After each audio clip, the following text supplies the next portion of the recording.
Pardon for the, excuse everybody for that. Well, it sets me up here to do that.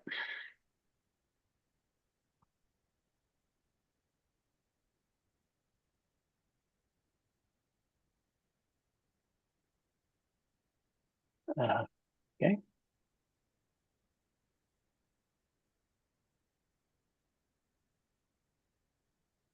Stand by, everybody.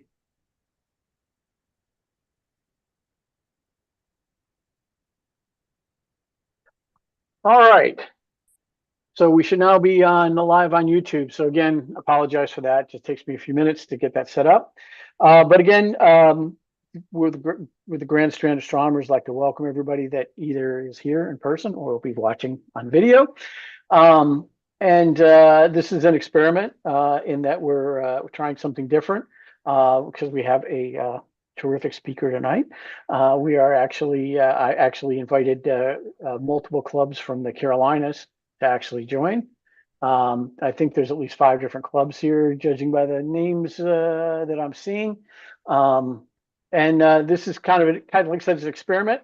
If it works out well, maybe we can do a couple of these a year. If someone gets a speaker that's really interesting or has a wide appeal, maybe we could kind of do this again. I think that it kind of makes for a nice change and well, kind of maybe help with some cooperation and some interchange of ideas here in the Carolinas. I see people from the Raleigh Astronomy Club. I see people from the Midlands Club, which is in Columbia, South Carolina. Certainly, and I see a number of folks. So that's the experiment. If anybody has any thoughts on it, you can shoot us an email or shoot me an email, and be happy to talk to anybody about it. So without further ado, I won't do any of the Grand Strand business. I see chaos as well, so that's the Chapel Hill Club. Without any further ado, I won't do any of our local business because we have so many guests on the call. But we'll get right to the main event. And our speaker tonight is really terrific. It's Dr. Patricia Craig, who works with the Planetary Science Institute. And basically, she works on the operations team for the Mars rover. She basically keeps up with everything that's going on Mars. And, whenever I also happen to work with her at Coastal Carolina, and whenever I have a question on Mars, well, I always ask her because she always knows all that stuff. So without further ado, I'll go ahead and pass it off to Dr. Craig, and we'll go from there. All right, thank you, Ian, and welcome everyone. Thanks again for joining us here, both on Zoom and those on YouTube, either watching live or later.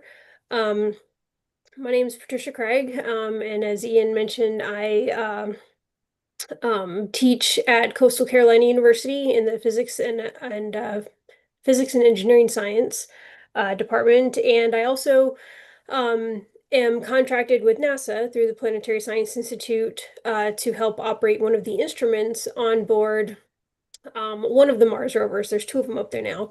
The Mars Science Lab Curiosity rover. And so what Ian asked me to do tonight was to talk about some of the stuff that the rover's been doing over the last 12 plus years now. She's going to be a teenager in August, so that's exciting.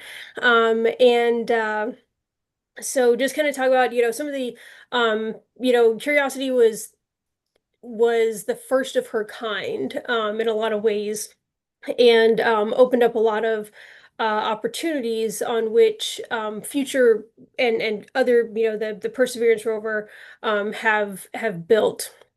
So let me get my screen up here, make sure share sound is on. And there we go. Okay. Can everybody see? Yes, I know they can see. Can everyone see my title slide? Yes. Yes. Okay, excellent. Okay, so You got my laser pointer up here. Let's see, where is it? That one, right? Okay. So, Mars has kind of been a a staple in humanity's mind for centuries. Mars exploration is not really anything new. We probably know more about Mars than we do most other planets. Others would argue we know more about Mars than we do about our own oceans here on Earth. Um, but Mars is probably going to be the next planet that humans visit, either in the near or in the far future. So, really understanding and kind of appreciating what the current rovers, the robotic missions are doing to help set that up. So for those of you who don't know, this is an image of all four of the inner planets, Mercury being the smallest and the closest to the sun, then Venus, then Earth, the largest of them, and then Mars. Mars is a little less than half, maybe about a third, the size of Earth. And when we look at some of the characteristics of Earth and Mars, and I'll highlight the two of them here, there are some vast differences. Obviously, Mars is smaller, it's less massive. You can see it's much colder than Earth and the average temperature of Earth, and it has a lot thinner atmosphere. But one thing, especially that is important when it comes to human exploration, is the fact that Mars' rotational period is about the same as Earth's. It's about 24 hours and, depending on who you ask, 37 to 40 minutes. And so that's one thing to consider when we start thinking about humans going to and working on Mars, is that there's not going to be a big adjustment there, or then we're not going to have to deal with like a 10-hour day or a 36-hour day or something like that. It's going to be about the same, work day, if you will. So a lot of people ask me, okay, why Mars, right? What's the big deal about Mars? Well, like I said, it's kind of been ingrained in our brains, the myth of Mars and the uh you know the lore of Mars for a long time. And a lot of this was really propagated by Percival Lowell. He was not the first to see these long, crisscrossing canals on Mars, but he was the one to really, put it out there in the public and to really make it public knowledge and public understanding that Mars was inhabited and there were these great, advanced civilizations that had these giant canals crisscrossing on Mars. So obviously we know that's not the case now, but even with without this advanced civilization, Mars is still intriguing because we see evidence of liquid water on the surface. In ancient terrains, we see these long, flowing channels going from uphill to downhill. We see these what look like dried riverbeds. This sort of looks like the Mississippi Basin, flowing down into one larger channel. We see impact craters that have these rounded ejecta blankets that look like they kind of splashed into mud, not into solid rock. Um, so the idea that Mars might have had water on its surface brings us to this idea that Mars might have been very much like Earth in the past. Um, Now, the more we learn about and study Mars, the more we're realizing, okay, maybe it wasn't quite as warm as Earth. Maybe it wasn't, exactly Earth-like. And those conditions probably didn't last very long. But of course, when you talk about water, the idea of life on Mars always comes up. And so NASA's Mars exploration program has four main goals. They are to, number one, determine if life ever arose on Mars. characterize and study the climate and geology, and then eventually, we want to send humans there. As much amazing science as the rovers do, nothing will ever beat, boots on the ground, right? Humans, actual scientists on the ground, making measurements and studying these. And so, um, sort of the evolving common thread through these four goals are to explore water, right? The past and or present existence of water on the surface.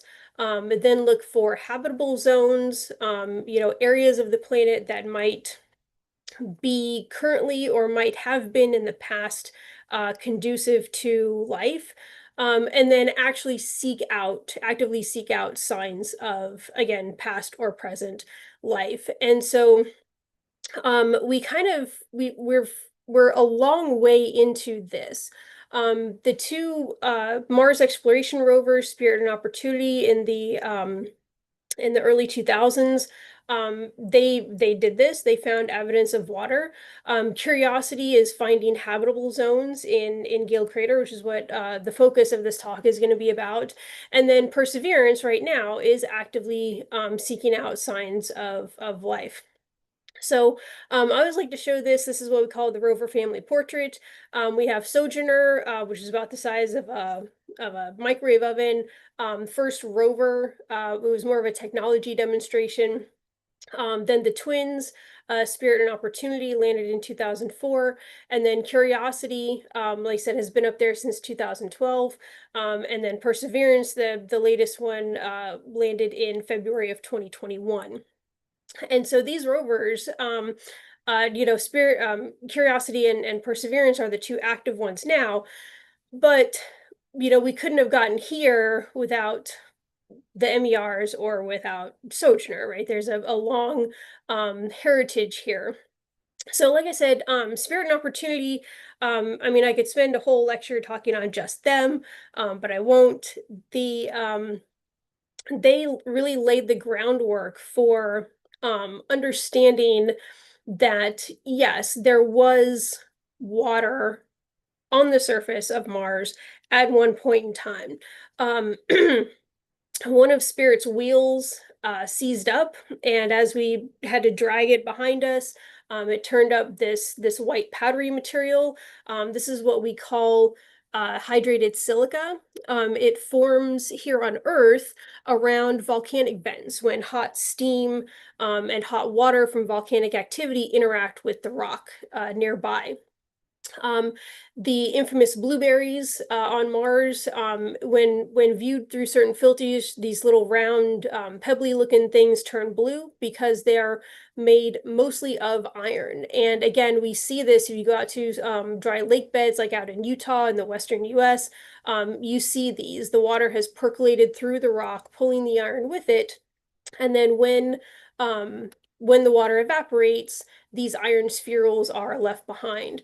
So, like I said, Spirit and Opportunity really kind of laid the groundwork for establishing, yes, there was water present, at least for a little while, on the surface of Mars. And so this is also one of my favorite pictures. This was one of the astronomy pictures of the day. Where is the water now? Right, we got water on Mars. But there is water still on Mars, just not in the liquid form.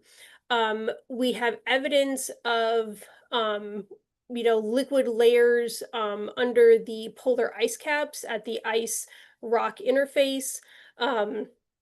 We see excavations of water ice from craters, and also this is from the Phoenix lander up in the North Pole, just a few centimeters below the surface. Found this layer of ice, kind of akin to what would be like a permafrost here on Earth. And then also on the Phoenix lander, we saw these little spheres, these balls, these droplets, if you will, of not pure liquid, but a brine, right? A liquid water and salt mixture forming in the form of dew, precipitating out onto the cold metal legs of the lander. Um, from a global perspective, we see deposits of subsurface hydrogen akin to water, not just, at the poles, right? We got the polar ice caps here, but also in some of the mid-latitude regions. Again, we think this might be some sort of, buried ice or buried aquifer of some kind, or it could be some hydrated minerals, water in the actual minerals themselves. Um, Relatively recently, we saw orbital images of the slope streaks, and these were near the equator. And there's these dark streaks coming out of the side of the rock, flowing downhill, and over several days they would fade and then go away. And so what we think might be happening here is that there's some subsurface layer excuse me, or ice, uh, layer under the surface. And as the side of the rock starts to heat up, especially like in the summertime, that ice barrier melts and the water, flows out. Excuse me. So, I'm sorry, just like,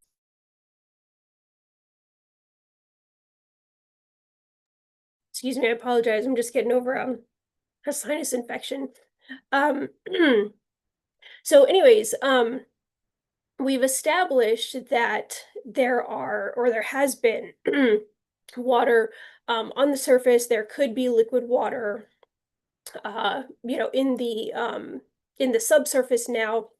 So the next step is to explore habitability, right? Try to find regions of the planet where the conditions are or were right to support life. And that's one of the main goals of the Curiosity rover shown here. Now, the getting to Mars with Curiosity was no small feat. Previous rovers were able to come down encapsulated in airbags, slowed down by a parachute. The airbags inflate, hit the ground, they bounce and roll a few times, and then the airbags deflate, and the capsule opens up and out rolls the rover. Curiosity was much bigger. You saw from the family portrait, much larger in volume and in mass to be able to do that. So one of the groundbreaking, technology demonstrations that that Curiosity proved or flight proved was the sky crane. And so instead of me talking about the sky crane, the engineers at JPL put together this really neat video that I will, oops, where am I here?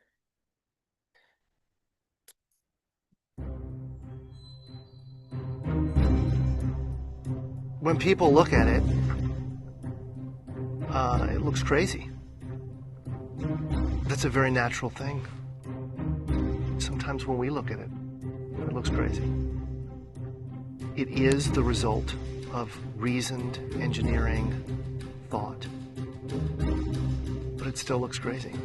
From the top of the atmosphere down to the surface, it takes us 7 minutes. It takes 14 minutes or so for the signal from the spacecraft to make it to Earth. That's how far Mars is away from us. So when we first get word that we've touched the top of the atmosphere, the vehicle has been alive or dead on the surface for at least 7 minutes.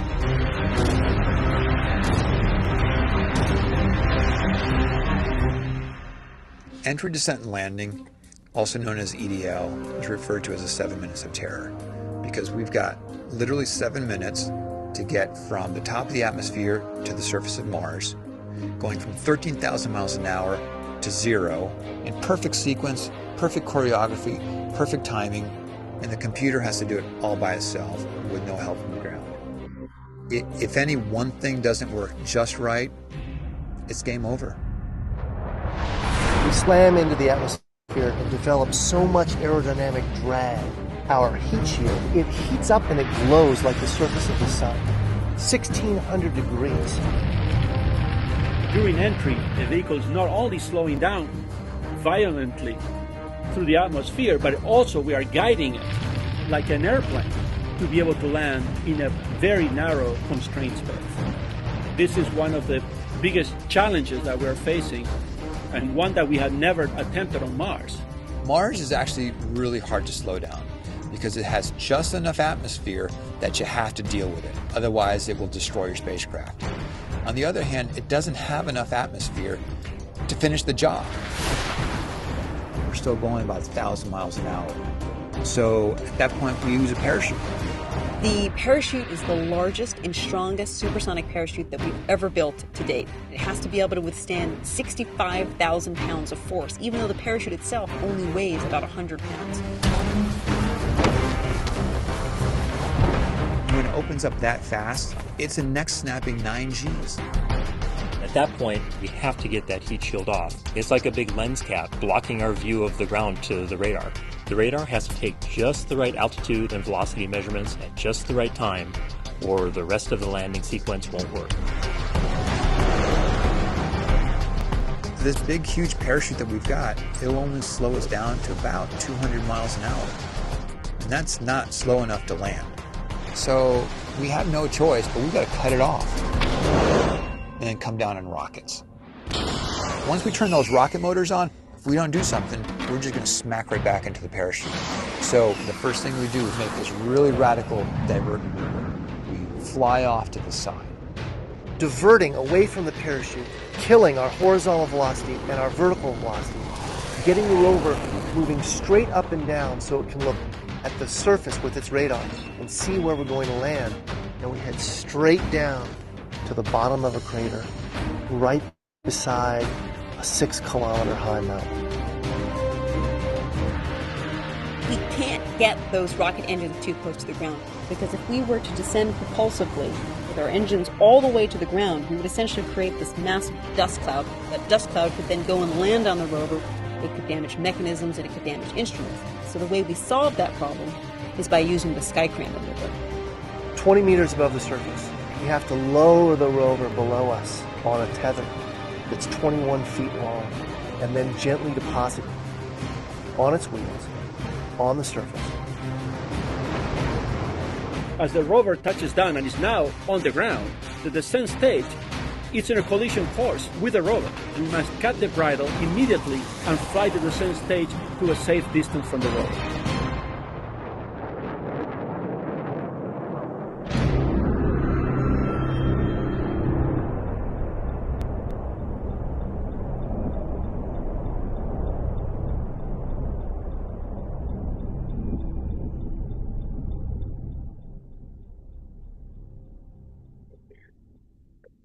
So when I give this presentation to my astronomy students at Coastal, and it's at this point that I emphasize the importance of getting your math right, because all of this has to be pre-programmed and pre-planned out. All the math has to be done correctly to make sure that it all happens in sequence, right? Because again, there's a 7-minute lag. So if something happens, we don't know about it for 7 minutes. And like they said, by then the rover could be alive or dead on the surface, and we're just now finding out. So luckily the engineers at JPL, they do their math very correctly. And this was one of the first images that Curiosity sent back to us. And it's not the most glorious of images, but it shows some very important things. First off, we can see both of our front wheels. They're on solid ground. They're on level ground. They're not damaged in any way. We can see our shadow cast out in front of us. There's no holes or missing parts or any other, visible damage. And what was really neat was that we ended up landing facing our ultimate target, Mount Sharp, off here in the background. Now, one of the reasons we landed in this is this ancient impact crater was because we could see evidence from orbit that there was water activity there. This crater was likely filled with water. It was a crater lake at some point in time. So that's what we're exploring now. The mineralogy as we climb up Mount Sharp, the central mound of what was left over from this crater lake. One of the other cool images that I like to show from early on in the mission was this one. This is our parts of our first drive. You can see the rover tracks coming out. We drove forward a little bit, we did some turns, and then stitched together this mosaic. But what's really interesting is you can see the scorch marks on the ground from the sky crane, from the retro rockets on the sky crane. I just think that's really cool that we were just lowered from the heavens onto the planet. So Curiosity at the time was the latest and greatest in rover technology, had more instruments than any other rover since then. I won't go through them in great detail, but we had the Mars Descent Imager, or MARDI. We had a radiation, or we have, sorry, is still going on. Radiation detector, the mass cams in stereo, so we can get really cool stereo images. A weather station sitting here on the mast. DAN, which looks for subsurface hydrogen in the form, from hydrated minerals. Inside the rover sits SAM, which is a gas chromatograph. It basically, what it does is it heats up the samples and then looks at the gases, the volatiles coming off of it. The instrument that I work on is ChemIn, stands for Chemistry and Mineralogy. It is the first of its kind to be sent to another planet. It is an X-ray diffractometer, and I've got a short video of how it works in a second. But what it does basically is it uses X-rays to not only get chemical composition, but chemical structure. Are the atoms arranged in a cubic fashion arrangement, or are they in a triangular arrangement, or are they in a hexagonal arrangement? We can get that information from ChemIn, and we couldn't do that before with previous instruments. Excuse me. At the end of the arm, we have some sieves, a brush, a scoop, but the first ever drill. The previous rovers had what they called a rat, or a rock abrasion tool, which is basically just kind of like sand the surface. Curiosity was the first to be able to actually drill into the surface and collect that drill powder, that drill sample, and analyze it. We have the Mars Hand Lens Imager, MOLLE, and then a chemistry, an alpha particle X-ray photometer, or spectrometer, excuse me. APXS at the end of the arm.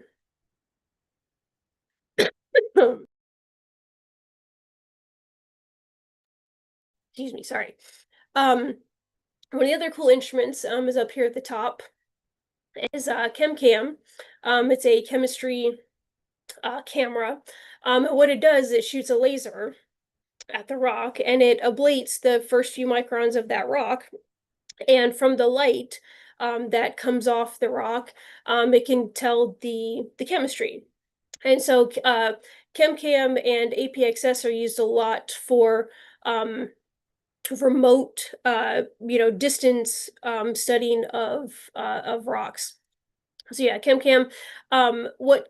What people think ChemCam does, what ChemCam actually does. We do see the laser shots. We can shoot into a drill hole. The drill hole is about the size of a nickel in diameter, and goes about 3 to 4 centimeters deep. So we can shoot inside the drill hole, we can shoot the drill tailings, we can shoot across sand ripples. and get the chemistry of these rocks sort of from afar. So where we landed in Gale Crater, right? So this is Gale Crater. This is the central mound. This is Mount Sharp. We landed in the northwest corner, and this has been our traverse so far. And I'll show you how the website, the MSL homepage, that is updated every day. But a few key points here at Bradbury Landing. We took a little detour. If I go back, you can see, we landed and then we did this little diversion maneuver over here, right? We took a little detour over to Yellowknife Bay. And one of the reasons we went over there was because, again, we found evidence of water. We found these very smooth, rounded, look like river rocks. So what I'm showing here, this image on the left was taken from Mars. This image on the right is taken from a dried riverbed on Earth. So not only do we have evidence of, these smooth, kind of rounded river rocks, the presence of water, but flowing water, enough to erode these rocks to get them smooth, like we see at the bottom of rivers here on Earth. At Yellowknife Bay, we also did our first drill. And so this is how Chemin operates. We receive the drill sample. It goes into one of our sample cells. And we position the cell in front of our X-ray source. And so as the X-ray is going through the sample, we vibrate the cells so that it all gets mixed up, right? It's all, as homogeneous as possible. And so as the X-ray is going through the crystals in this sample, they diffract, they bend as they go through the sample, and we get this ring pattern, this interference ring pattern on the other side. And so from that pattern, we get something that looks like this. Now, this has been colorized. What we get is boring, it's black and white, but this has been colorized. From the location and intensity of all of these rings, we put that in a plot of intensity as a function of angle from the center. And from the intensity and position of these peaks, which represent the rings, the interference rings, we can tell mineral structure, not just chemistry, but actual structure. And so one of the more interesting findings early on were these two low angle peaks that we didn't really expect to find. What these represent are clay minerals. Clay minerals are interesting in a couple of ways. First off, they form in the presence of water. They are sheet silicate. So you've got basically like these pancake layers of silicate materials. And in between those layers, you can have ions, you can have organic material, you can have water. And so we were kind of surprised to see this this early on, because we didn't see this from orbit. It was one of those things that like you had to be there, right? You had to be on the ground to see these. So as we traversed on, we came across this very large sand dune. That's that black area called Bagnall Dunes. And again, in a first, we sampled the windward and leeward side of the dune. That was the first time that had been done on a planet to sample an active sand dune on Mars. And one of the images, obviously, there's no scale here, but this sand dune is about 15 feet tall, 5 to 6 meters tall. So as we traversed on, so just to give you some context, we have the bottom of the crater here. Mount Sharp is down in the lower right corner. So we're steadily trying to drive uphill, going through the stratigraphy of Mount Sharp. After the Bagnall Dunes, we come across this ridge, right? There's this ridge going across our path. We named it Hematite Ridge because we could see evidence of hematite, but we eventually settled on Vera Rubin Ridge after Vera Rubin, obviously. And when we got up there, if we zoom in, you can see our drive kind of gets a little squiggly, right? We kind of went a little nuts here. Up on the ridge, we saw from orbit large or strong indicators of hematite. Now, hematite, you think, okay, what is hematite?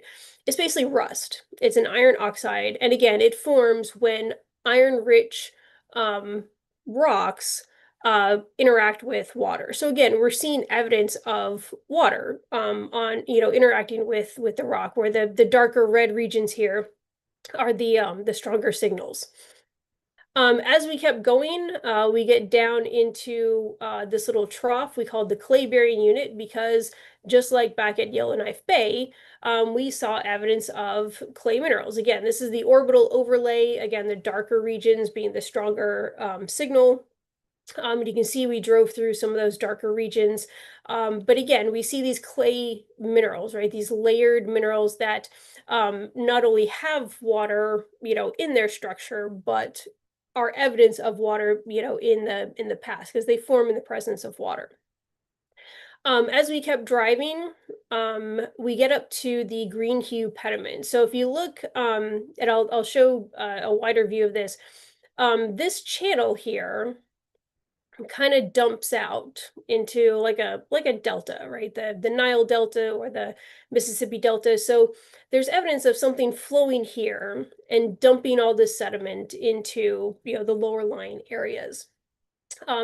We tried, let's see, 1, 2, 3 times to drive up onto the pediment, but unfortunately the terrain was just too dangerous for the rover.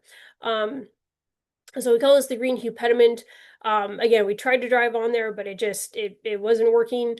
So we made our way up into the valley, the channel we call Geddes Vallis. Now, driving into a valley is not really it's frowned upon because as you get steeper sides up, up your sides, that reduces the amount of sky that you can see for communications with Earth. So we try to stay in, open areas. So we didn't get too far up Geddes Vallis before we kind of turned around and said, okay, let's get back on this flat region. So we're going from a region of hematite, iron-rich rocks interacting with water, to silicate-rich rocks interacting with water in the clay-bearing units. Now, as we drive uphill, we get into the sulfate unit. So we're seeing from orbit, evidence of sulfur and sulfate-bearing rocks.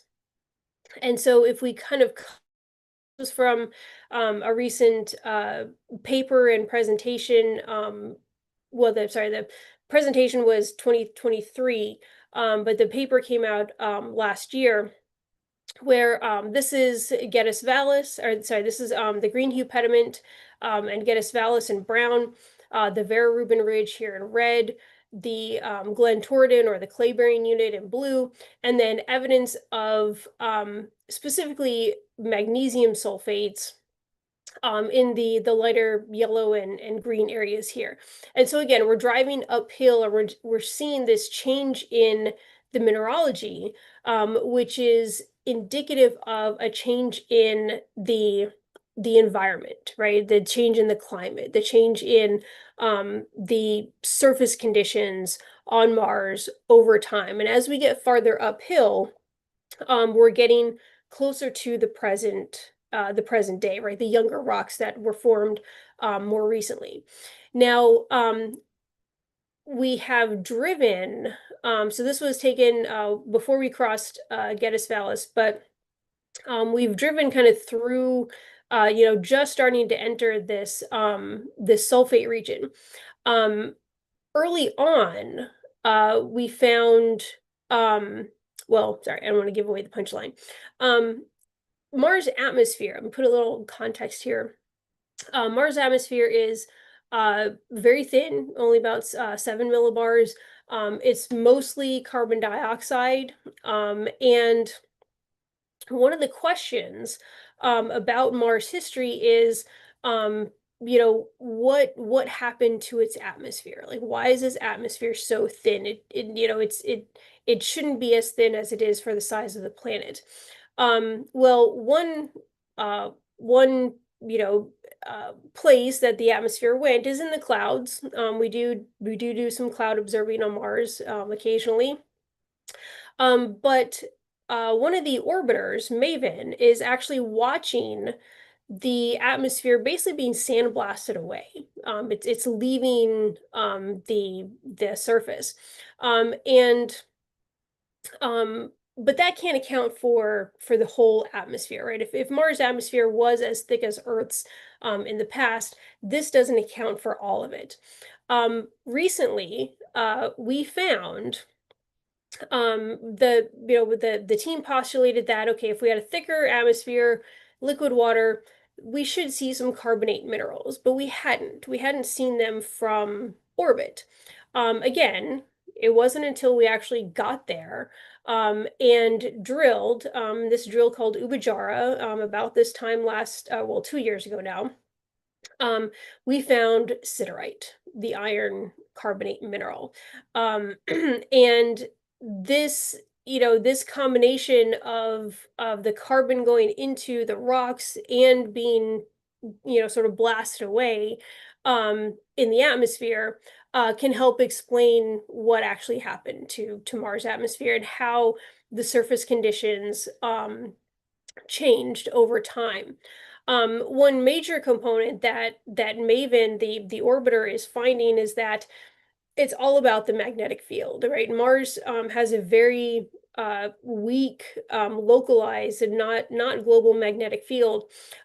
So again, its atmosphere is basically just getting sandblasted by solar wind. Earth, however, we have a nice, strong, active magnetic field that protects us for the most part from that kind of damage. We know a lot about Mars' interior from well, actually, let me go do this one first. From a mission called InSight. It was basically a seismic mission, had a very sensitive seismometer on it, and what it did was it detected heat transfer and movement in the Martian interior. So we found that it has a relatively thick crust, no plate tectonics, relatively large core, but nothing moving in here, right? Earth's magnetic field is generated by the outer core and the mantle, convection of material generating the magnetic field. Mars, not so much. It doesn't have that to generate the magnetic field to protect it from the solar wind. And so, like I said, a lot of what we learned about that came from InSight. InSight did detect Mars quakes, earthquakes on Mars, called Mars quakes, up to about a magnitude 5, which I hear from my friends out in California. Yeah, you would have felt that if you were standing on the ground. You would have felt a magnitude 5.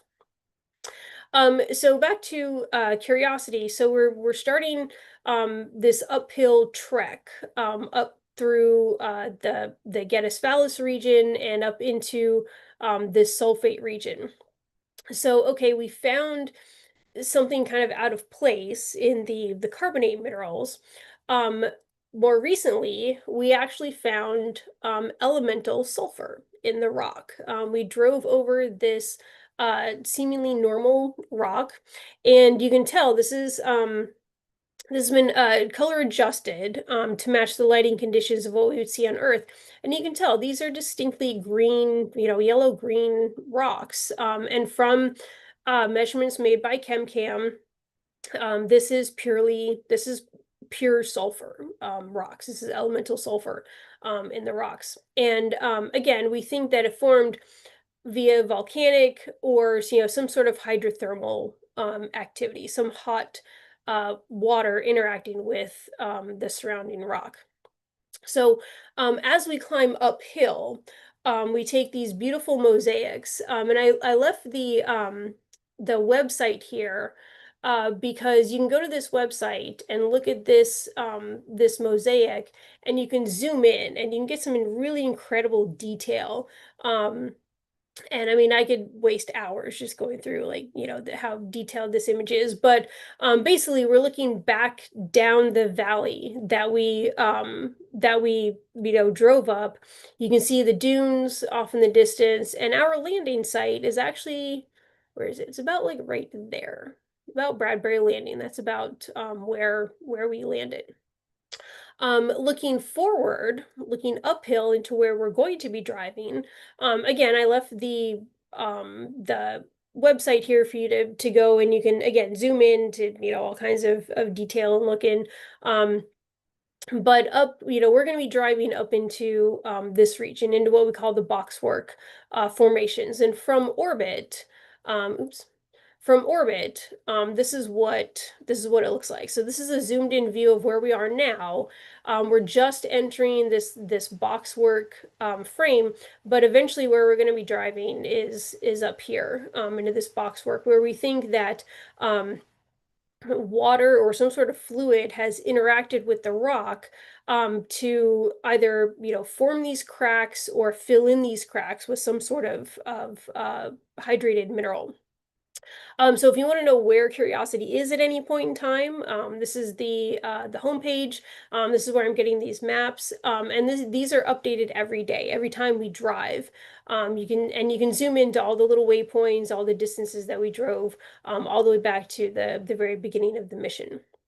So again, as we're driving uphill and we're going through all these different layers of minerals, we're sort of piecing together Mars' history, where we're going from when we think it was warm and wet and Earth-like and habitable, to as it slowly dried out and got more and more like it is today. So going back to the Mars exploration goals, right, we have Spirit and Opportunity found the water.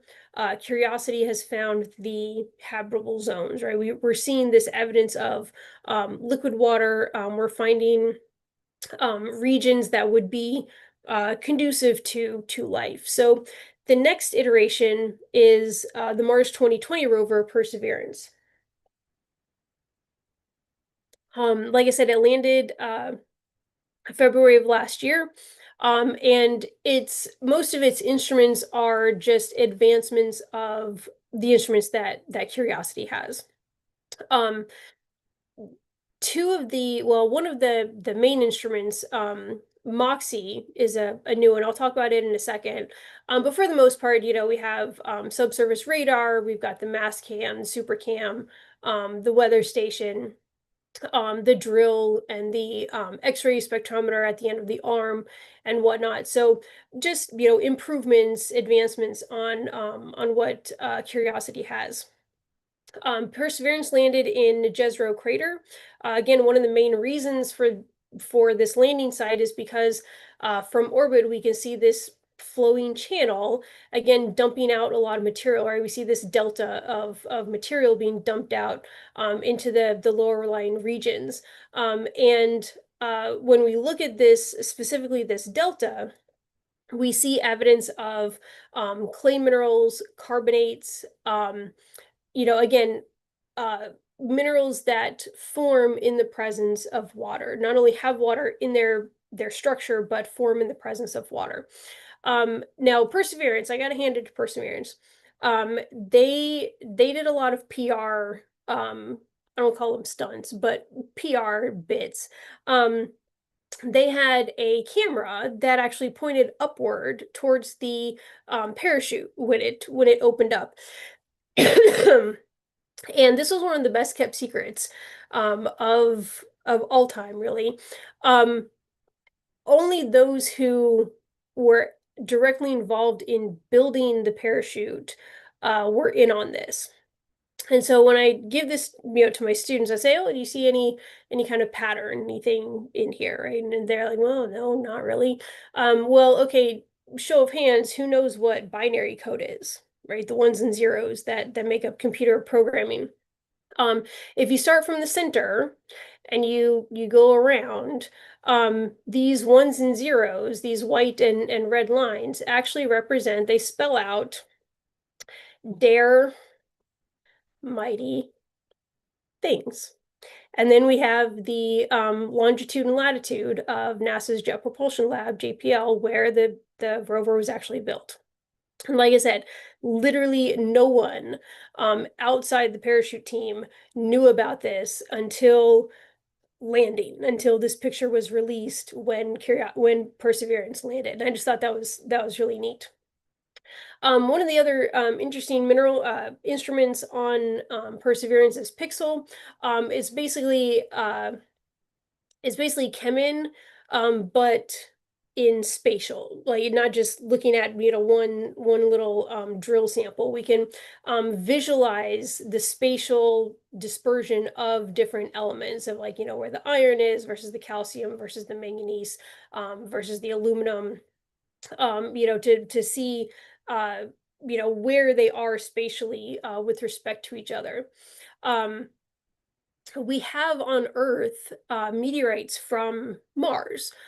Something hit Mars a long time ago, threw out a bunch of debris. That debris went into orbit and eventually landed on Earth. This one here, I failed miserably when I attempted to pronounce that name. But this is a Martian meteorite that we are actually sending back to Mars. This meteorite fragment is on the rover, and it is being used as a calibration target for some of the cameras and the IR and UV instruments.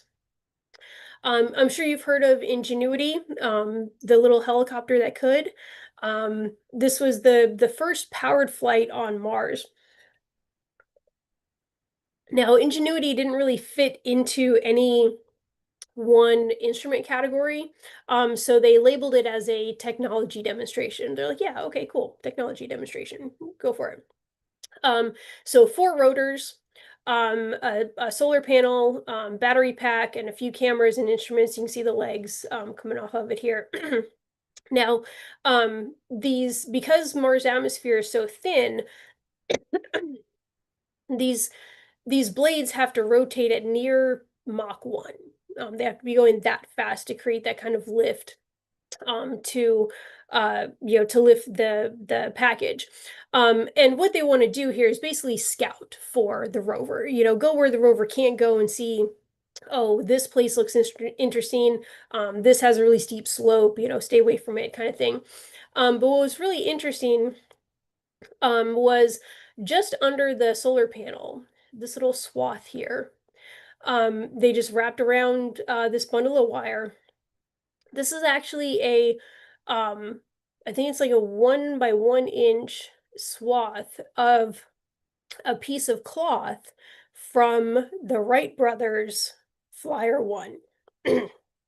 So what they did was they took a piece of the first powered flight on Earth and made it a piece of the first powered flight on Mars. And I just think that's just really cool. It's like that just makes me giddy about Mars exploration.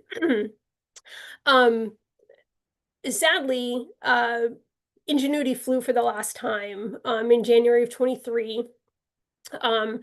What happened was the terrain mapping software is trained to pinpoint rocks or specific features and track those, so it can track its horizontal and vertical velocity. They were over kind of monotone, uniform, sandy terrain, and they couldn't. The helicopter had trouble estimating its altitude and its speed. So as it came down, it tilted too far one way. The rotors hit the ground and were damaged. This is an image of the shadow showing a tip of, this is about a third of the rotor is missing here. So they immediately called end of mission. The rotor, the helicopter's not flight worthy anymore. But what I didn't know as of a couple of weeks ago was that some of remember that the rotors are going at almost the speed of sound. So when they hit the ground, one of them actually detached at the base and flew about 50 feet away.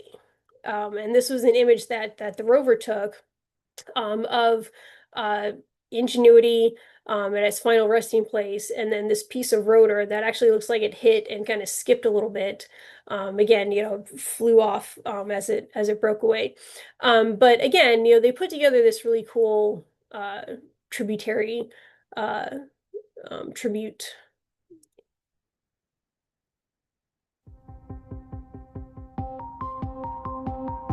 And liftoff, launching the next generation of robotic explorers to the Red Planet. We'd made it through launch, cruise, EDL, all of that, and we were ready now to begin our real mission, our real life on Mars. And we were all excited to see what Ingenuity could really do. We were ready for Flight 1.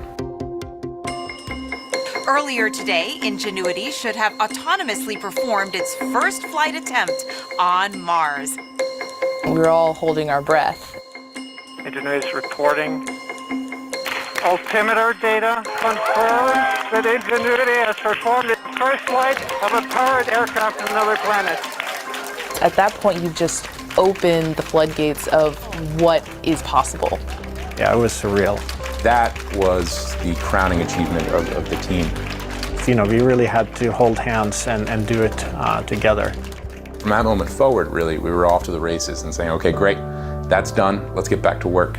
Let's get to Flight 2, and then 3, and then so on and so on. Well, how fast can we fly? How high up above the surface can we fly? We started doing things in parallel with the rover, and we've also demonstrated that the helicopter can be a scout to help scientists.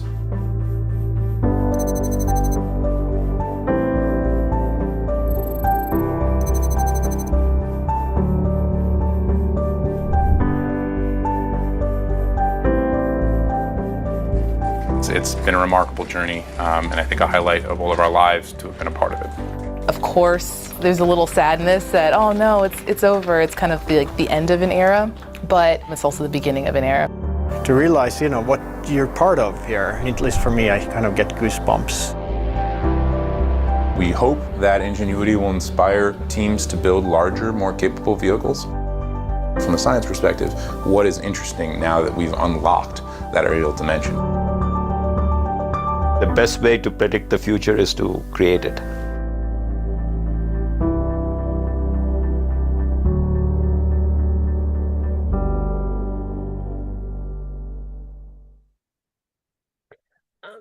So again, it makes me feel good about Mars exploration and the future of Mars exploration. A few other cool things about what Perseverance is doing in way of human exploration.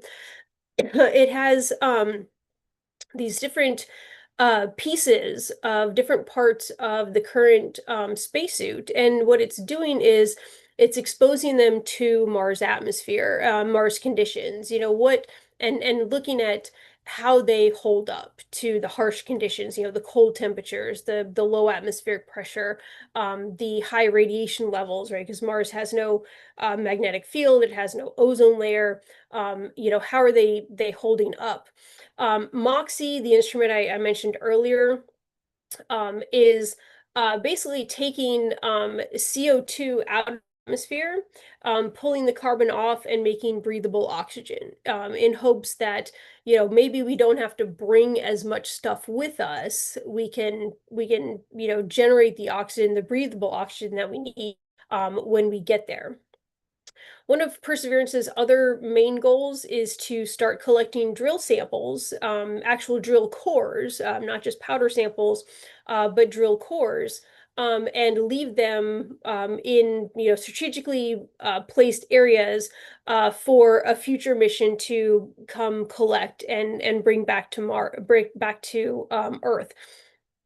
The sample containers here, they're about the size of like a dry erase marker, is about it. And like I said, they're actual drill cores, so these solid samples. Again, if you want to know where Perseverance is at any point in time, this is the website, and you can track it. It again is updated every day, so you can see it's driven up and over the delta here, and it is now is climbing up and out of Jezero crater to further explore this channel that brought this material down into the crater. So far as Mars sampler return, we are here, right? We're still at step one. Eventually, a sample retrieval mission will land. Probably a small rover or maybe a helicopter, now that we have that technology, will go collect those samples, take off from Mars, and then rendezvous with another spacecraft, excuse me, that will bring those samples back down to Earth. So again, like when I talk to my students about this, or especially like elementary schools, I give this talk to, I tell them, you guys are probably going to be the ones analyzing these samples. It's probably too late for me, but eventually, we will have samples from Mars, and the next generation of scientists is out there to study those.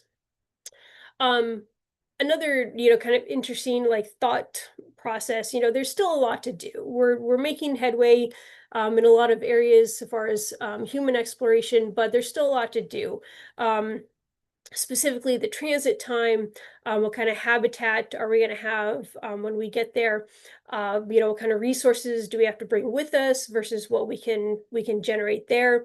And one question I always like to pose to people is the question of a return mission. Are we going to send explorers to go there and come back, or are we going to send colonists to go there, set up shop, and establish a colony, on Mars? So I'll leave you with one of my favorite quotes of all time. Don't tell me the sky is the limit when there are footprints on the moon. And hopefully eventually there will be footprints on Mars as well. So thank you all for listening. I apologize I went over a little bit of time, but I will stop sharing now, and I'm happy to take any questions anyone has about Mars, about curiosity, anything. Tim Kelly here. Yes. I got a question on keeping in communication with these rovers on Mars when both planets are spinning around. How do you maintain communication?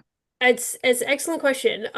So there are for curiosity, well, there are three communication satellites that we use for communication orbiting around Mars.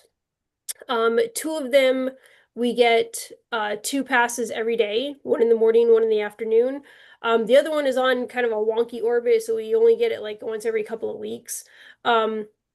But the rover will collect its data, execute its command sequences, collect the data. Then when the orbiter around Mars is in position, it uplinks that data to the satellite.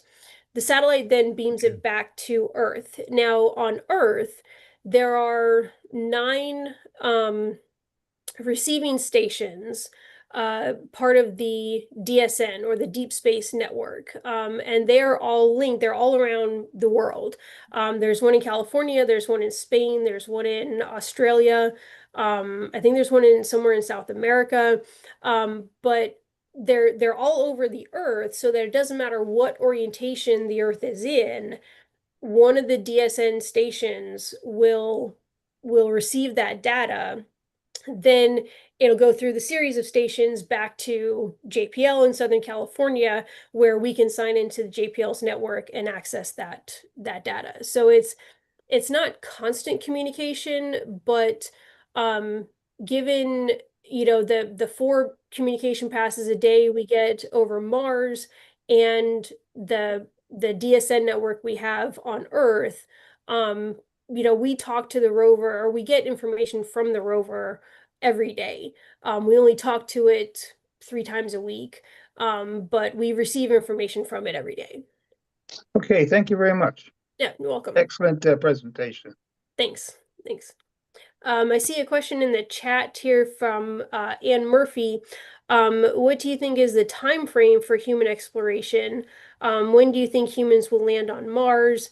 And how to limit the radiation exposure? So, the first one on the timeline, um, that's been up in the air since it started.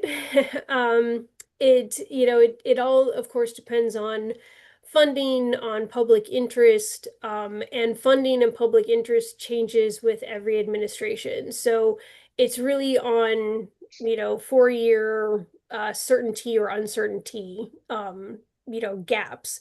Um, so with the rise of the private sector, what SpaceX and Blue Origin and Boeing are doing, that 4-year gap might be closing a little bit. We might be less dependent on what Congress is doing, but I mean, like I said, it's hard to tell from administration to administration. Um, so yeah, I mean the last I heard I think was mid 2030s. But again, that could change in the next 4 years, in the next 3 years. Does it's hard to say. But so far as limiting the radiation exposure, the the spacesuits and the habitats would be how to do that. There are two ways to limit radiation exposure.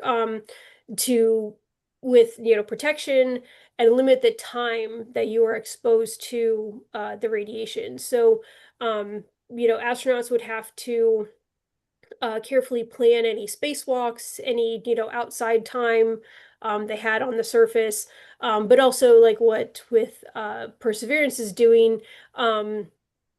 Is testing different materials, how they hold up in the Martian environment, to know, okay, is what we have sufficient, or do we need to start making changes, to the faceplate or to the gloves, or to whatever, to protect our astronauts.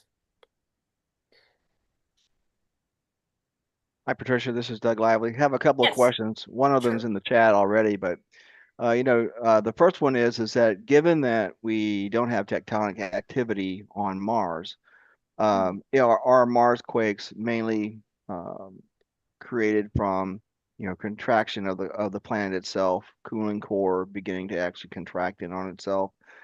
And so that's my first question. The second one is that kind of the same thing, given that we don't really have that kind of tectonic activity. Are mountains on Mars mainly formed from sedimentary rock, silicas and clays, and are they porous? Barring what happened with Mons Olympus, I'm sure Mons Olympus added a lot of metamorphic rock there. But I mean, it just seems to me like you don't really have the processes of actually putting rock under pressure, and having it morphize into, say, like granite or something like that. So what have you guys been able to determine about the composition of some of the mountains and stuff like that? Yeah, so the first question about the Mars quakes, we're not entirely sure. There are two possibilities. What you mentioned, that the planet is cooling and shrinking and contracting, or we could have been off with what we thought the Martian interior was like to begin with. Maybe it is more molten than what we originally thought. Then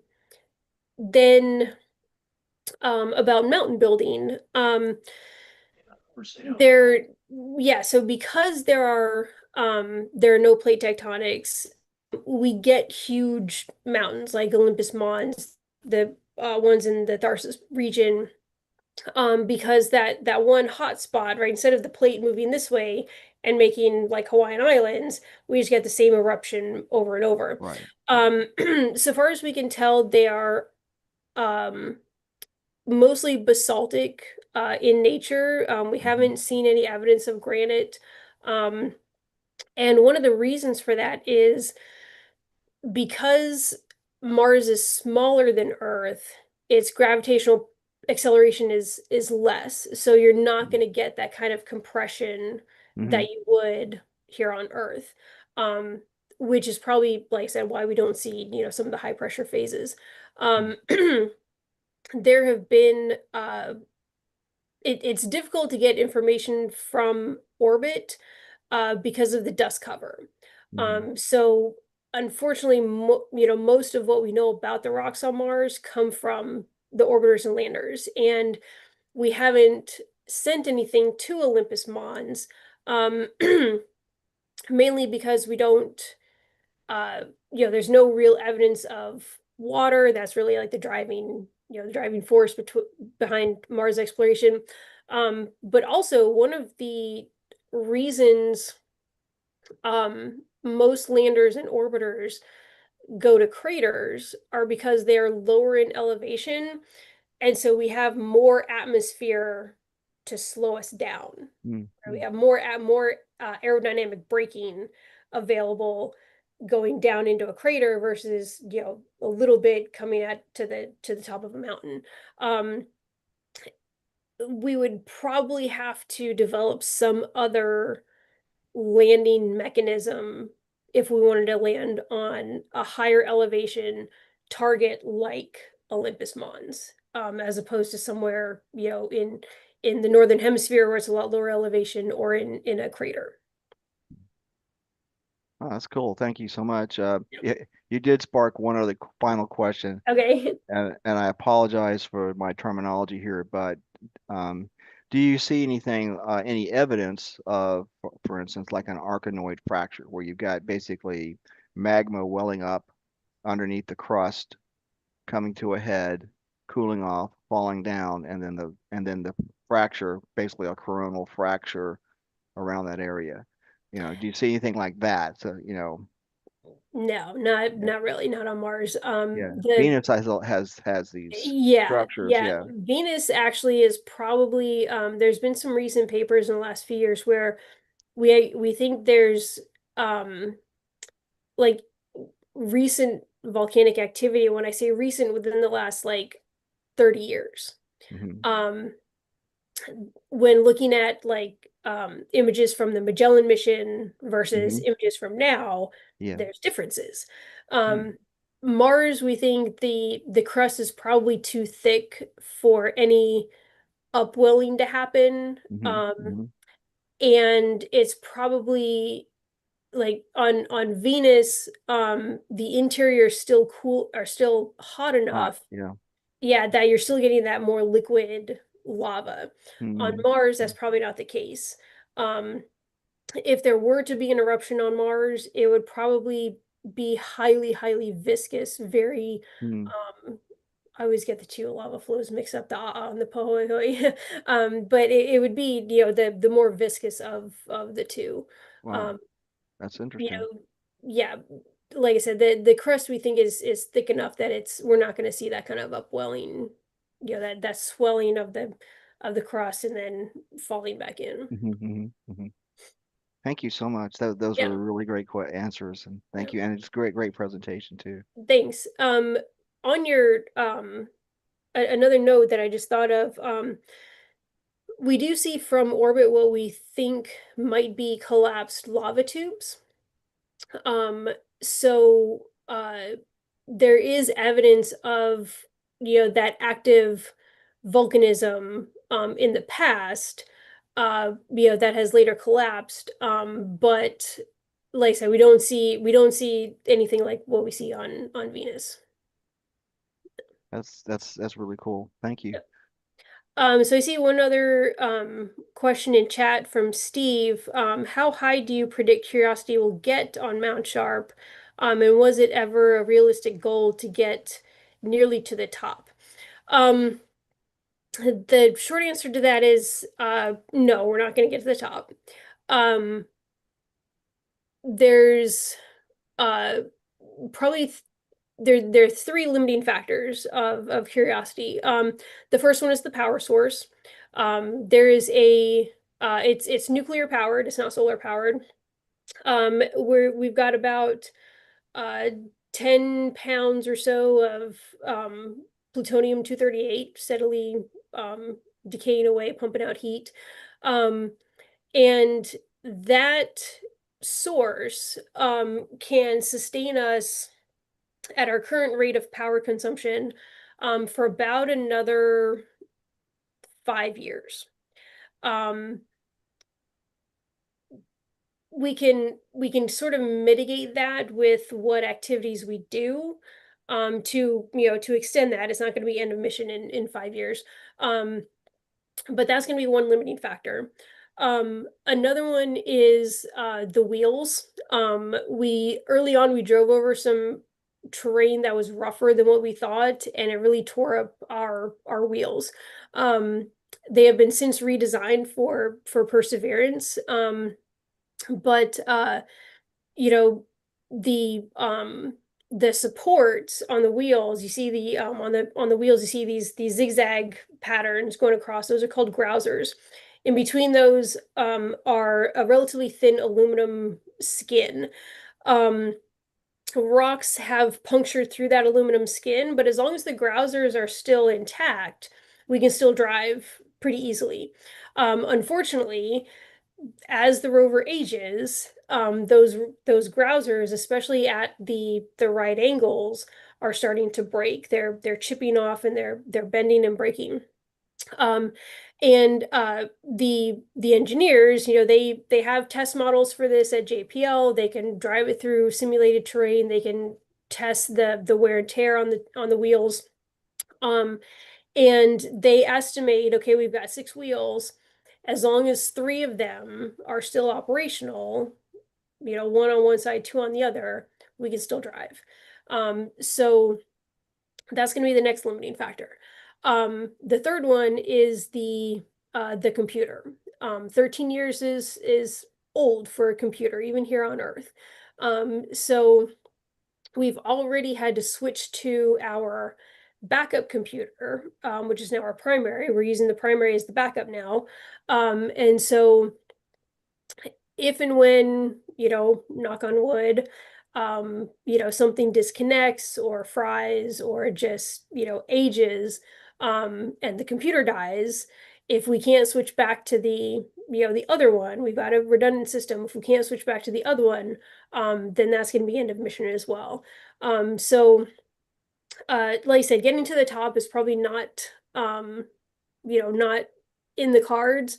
But every 2 years, every 3 years, we go through a period of proposing an extended mission. So we had the initial 1 Martian year, 2 Earth years initial mission, and then every 3 years after that, we propose for extended missions, and we say, okay, this is where we want to go, this is where we want to drill, this is what we want to do in this next 3 years. And so that that boxwork structure that we're just getting into, this is sort of the last phase of our 5th extended mission. So by October, we have to submit a proposal for EM6, our 6th extended mission, that will get us to the next 3 years. So it's really, just 2 to 3 years at a time, right? And again, any, knock on wood, if any one thing goes wrong, depending on its severity, it could be end of mission. But as long as the rover's driving, as long as it's still pumping out science, we're going to keep doing it, and we're just going to get as high as we can.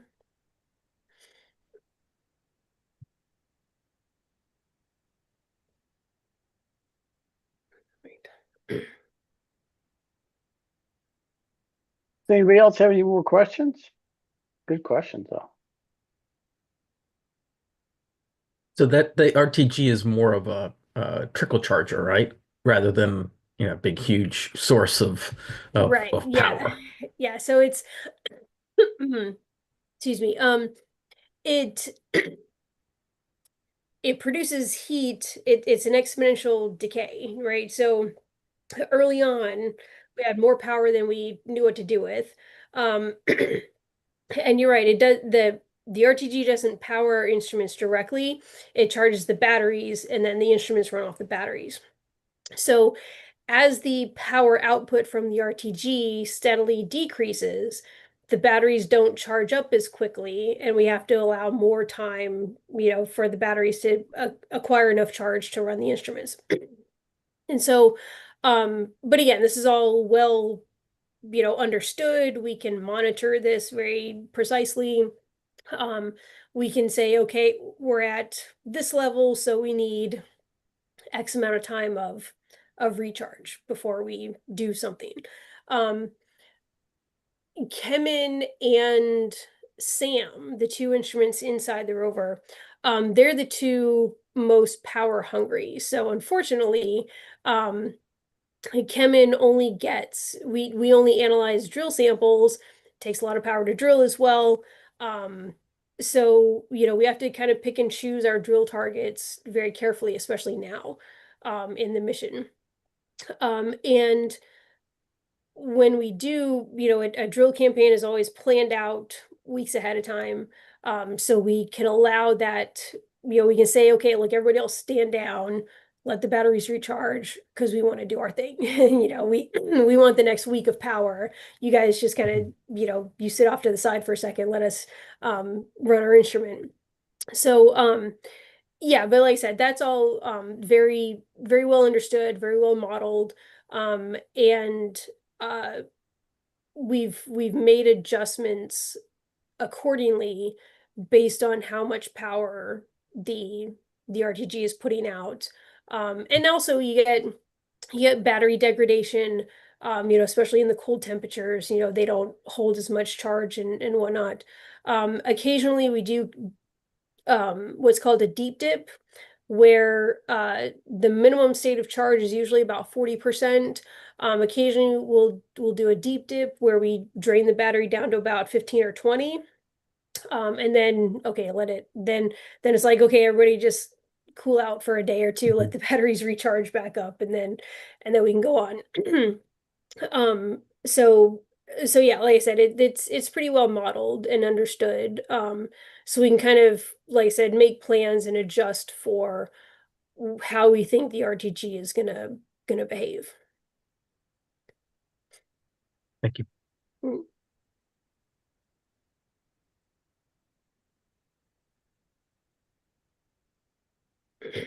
Anybody have any more questions? If not, well, gosh, I'd certainly like to thank Patricia for an excellent presentation. So Yes, you're very very good welcome. presentation. Thoroughly enjoyed that. Thank you so much for Mhm. spending your stormy Thursday evening with all of us. I'd also like to thank all the folks from all over the Carolinas that joined us for this meeting. So but it seems like it went pretty well. So I'm going to contact some of the other clubs, the officers, some of the other clubs, and see if we can arrange something again in the future. Just to, as I think it's kind of change it up a little bit, right? So does anybody have anything first of all, thank anybody who's watching on the video or the YouTube. So I'm going to go ahead and stop that.